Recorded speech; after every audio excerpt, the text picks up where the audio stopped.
সাঁতরাও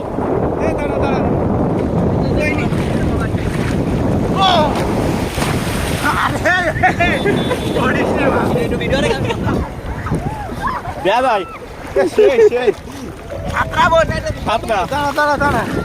video কর একটা blog বানা কত দূরে তো আসলে না দেখ এ রাজীব তোরা তো আসলি নে এই ফিল্ডটা তো নিতে পারবি নে আমরা সেন্ট মার্টিন আইসে গোসল করতেছি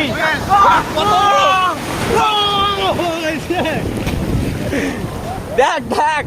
এই ফিল্ডটা তোরা নিতে পারবি তুই দেখ ওদিক পুকুর এসেও লাফাইছে তাও তোরা আসতে পারলি নে আফসোস করা উচিত ওই দেখ কুকুর বিড়াই খেলা করতেছে কিন্তু তোরা আসতে পারলি নে আমি তো সাঁতরাবো ভিডিও আরে দেখ আমরা সমুদ্রের মাঝখানে চলে যাচ্ছি মাছ শিকার করতে